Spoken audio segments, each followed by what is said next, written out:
chers internautes, chers téléspectateurs. Alors, comme vous le savez, téléspectateurs, pas plus tard qu'hier, les lampions se sont éteints au niveau du Vatican parce que le monde était en émoi.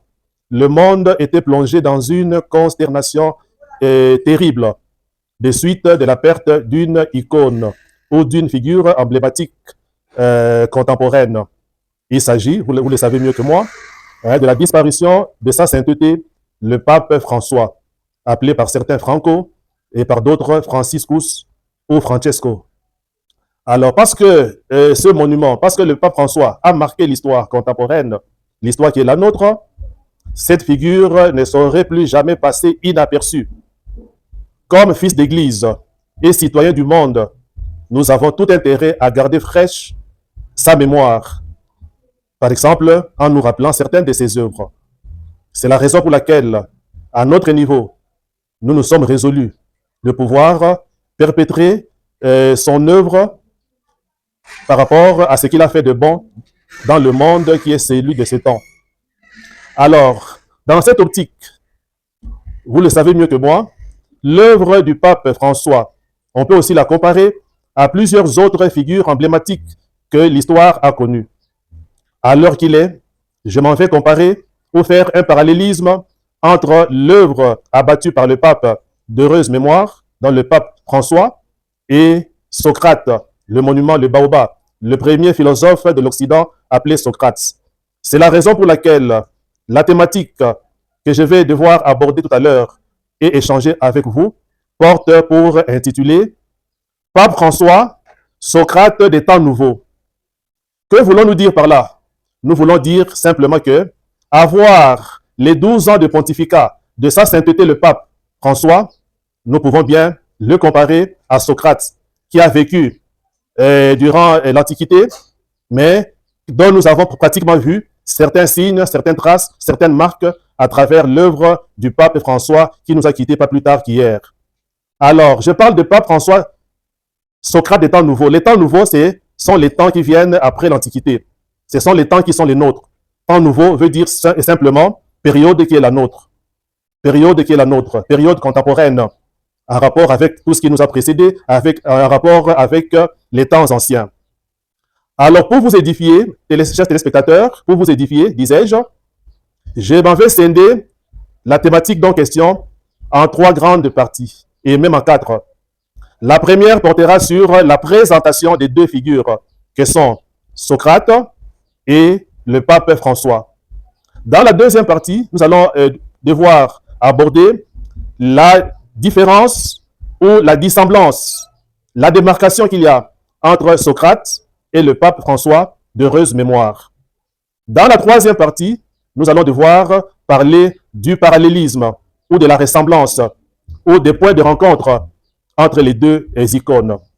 Et dans la quatrième, pour terminer, nous parlerons des leçons à tirer de ces 2 grandes figures emblématiques.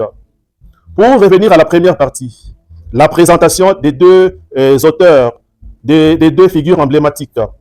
Chers téléspectateurs, comme vous le savez de par l'histoire, Socrate est un Grec.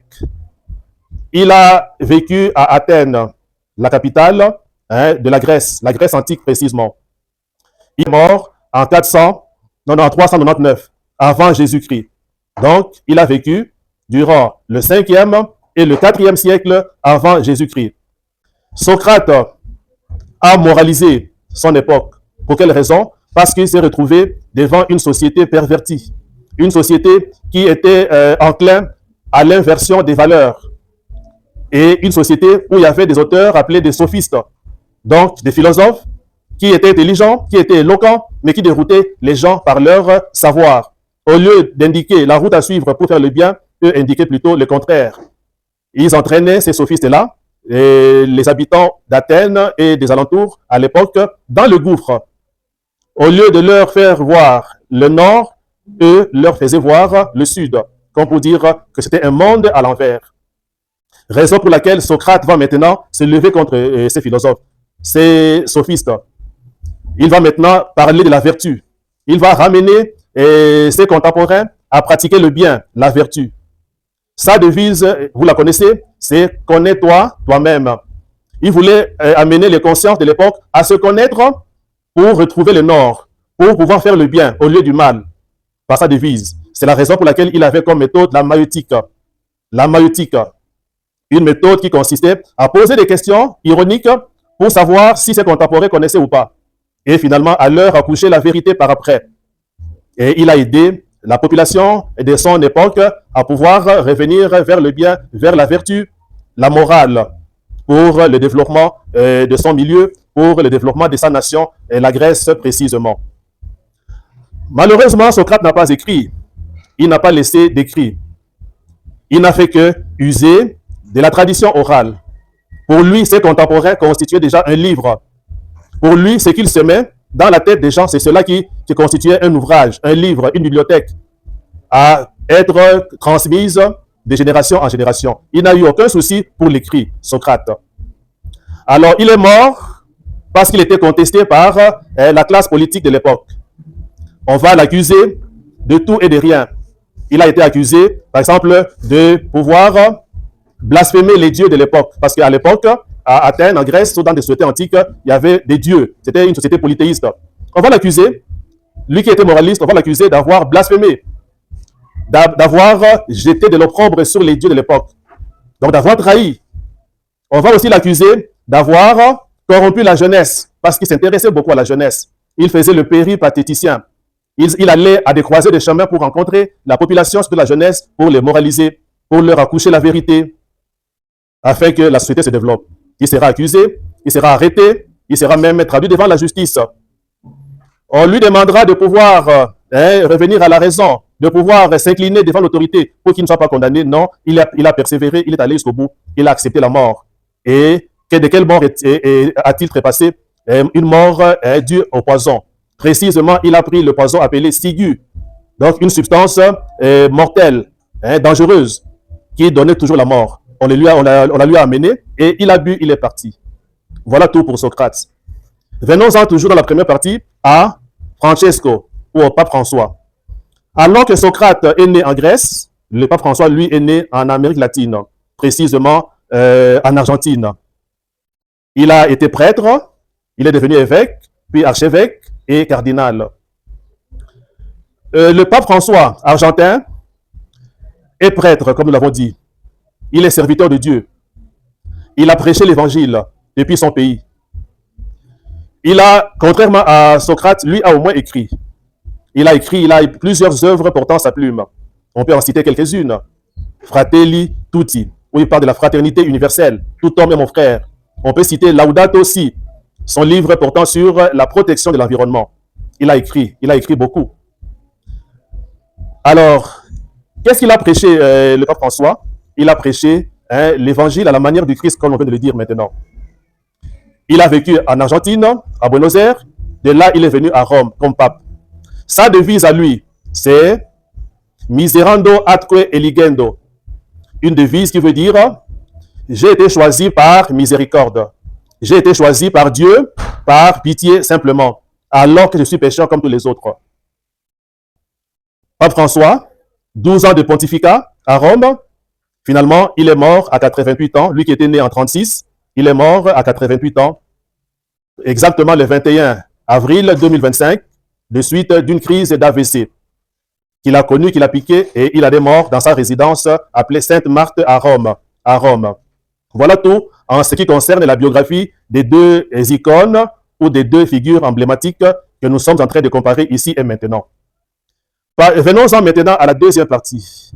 Partant de la biographie de ces deux figures emblématiques, Socrate, du 4e, du 5e au 3e siècle, parce qu'à l'époque, les années ne se comptaient pas selon l'ordre croissant. On comptait les années selon l'ordre décroissant avant Jésus-Christ. C'est pourquoi nous disons que Socrate a vécu du 5e au 4e siècle, alors que le pape François a vécu au 21e siècle. Alors, quelle dissemblance, d'abord, quelle différence entre les deux figures emblématiques? La première, c'est que Socrate était païen, tandis que le pape François est chrétien. Il est baptisé et même serviteur de Dieu. La deuxième différence, c'est que Socrate, comme nous l'avons si bien dit, n'a pas laissé d'écrit. Nous le connaissons grâce à ses disciples, alors que le pape François a laissé beaucoup d'écrits. Il a écrit beaucoup. il a enseigné et il y a des traces quant à ça. La troisième différence, c'est que Socrate était péripatéticien. Il n'avait pas un endroit précis pour enseigner. Il allait à des croisées de chemins, à des bifurcations. Partout où il voyait les gens, où il rencontrait les gens, il devrait leur apporter des leçons morales. Il en profitait pour enseigner. Alors que le pape François, lui, avait la chaire, la basilique Saint-Pierre et bien d'autres. Il avait la chaire à partir d'où il enseignait, à partir d'où il s'adressait au monde. Qu'à cela ne tienne, le pape François aussi allait à la rencontre des gens. Parce que comme nous le savons, il a eu à totaliser plus ou moins 47 voyages durant les 12 ans de son pontificat. Voilà. Alors, pour nous arrêter là et passer à la ressemblance ou bien au parallélisme, à la comparaison proprement dite qui démontre que le pape François a fait pratiquement le Socrate pour le monde contemporain, nous pouvons dire ceci, qu'effectivement, le pape François ressemble à Socrate, qui a vécu depuis l'époque antique. En quoi ressemble-t-il à Socrate? La première des raisons, c'est que le pape François a vécu dans une époque pratiquement pareille à celle où Socrate a vécu. Une époque marquée par l'inversion des valeurs. Une époque en ébullition. Une époque où il y avait la jungle et où la jungle continue encore dans certains coins du monde. Le pape François a aussi connu des sophistes, comme à l'époque de Socrate. Si hier, on appelait sophistes des philosophes qui détournaient les gens en leur enseignant le mal, les antivaleurs, le pape François lui aussi a connu des gens de ce genre-là. Les gens qui, au lieu d'enseigner le bien, enseignent le mal. Au lieu d'enseigner la vertu, des gens qui enseignent des antivaleurs. Pour ne citer que quelques exemples ou quelques cas. L'idéologie de l'homosexualité, antivaleur. L'idéologie de la guerre, l'idéologie de l'avortement. Le pape François, lui aussi, a connu pratiquement la même période, ou la même époque, le même type d'époque que Socrate. Les droits de la femme qui sont bafoués, les droits de l'enfant qui sont bafoués. Le pape François, pouvons nous dire qu'il a aussi connu un type de période pareil à Socrate. Chacun dans son contexte, certainement. Le pape François a eu des disciples, c'est vrai. Il en a encore, les chrétiens que nous sommes, malgré le fait qu'il a écrit. Socrate a eu des disciples parce que nous le connaissons. Socrate n'a pas écrit, mais il a quand même écrit dans la tête, dans les mémoires des gens. Comme c'est le cas pour le pape François. Lui a écrit, et c'est resté dans des supports en dur, mais ce que Socrate a écrit, c'était dans les consciences des hommes. On peut dire que les deux ont écrit, chacun à sa manière. Les deux ont écrit.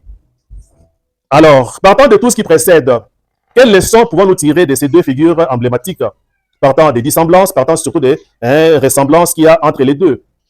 Les deux nous enseignent et continueront à nous enseigner à faire le bien. Les deux, Socrate et le pape François, continuent et continueront encore à nous enseigner le bien fondé ou l'importance de la vertu dans le développement d'une société. Les deux nous apprennent à procéder par un travail de qualité, par un travail bien fait, et non par un travail médiocre. Les deux figures emblématiques, les deux icônes, nous apprennent aussi la persévérance. Ils nous appellent à ne pas nous laisser emporter par des compromissions de tout bord, de tout genre, mais à faire ce qu'on appelle l'homme intègre. L'homme intègre. À être ce qu'on appelle en latin le vir boni, le plus honnête des hommes. Voilà au moins autant de leçons que nous pouvons apprendre et tirer de ces deux icônes ou de ces deux monuments que la société ne perdra, dont la société ne perdra jamais de mémoire par rapport à leurs œuvres. Pour nous appesantir seulement en ce qui concerne le pape François, pour ne nous appesantir que sur ce cas-là. Socrate a été connu par ses disciples, Platon, Aristote et d'autres. Malgré le fait que le pape a écrit, nous disons que ce que le pape a écrit ne vaut qu'une goutte d'eau dans l'océan. Comme ce fut le cas pour Socrate, qui a eu des disciples grâce auxquels l'œuvre de Socrate a été sauvée et sauvegardée, que nous, aujourd'hui, nous tous chrétiens et même non chrétiens, parce que le pape François a marqué le monde, que nous soyons de ces disciples qui vont perpétuer l'œuvre entreprise par le pape François à l'exemple de Platon, à l'exemple d'Aristote et bien d'autres. Les morts ne sont pas morts. Le pape François n'est pas mort, comme c'est le cas pour Socrate. Grâce à nous, effectivement, comme disciples, comme continuateurs de l'œuvre du pape François, le pape ne sera jamais mort, il restera jamais aggravé dans nos mémoires. Et le fait qu'il reste à jamais gravé dans nos mémoires est salutaire pour le développement. Parce que chaque société, quelle qu'elle soit, ne peut se développer que grâce au bien grâce à la vertu, grâce à la valeur, aux valeurs, excusez-moi, que nous a enseigné Socrate et encore mieux le pape François partant de son évangile et porté jusque dans les différents coins du monde. Soyons ses disciples de ces jours. Les morts ne sont pas morts, comme l'a dit Birago Diop, grâce à nous, François, le pape François, Franciscus, sera à jamais gravé dans nos mémoires. Voilà tout en ce qui concerne notre thématique d'aujourd'hui. Alors, pour ceux qui voudront nous suivre, aujourd'hui, il ne s'agit que d'un lancement. Vous en aurez le lien. Cette série d'émissions va continuer sur le pape François et bien d'autres. Voilà tout. Et à suivre pour la fois prochaine. Merci. Ciao.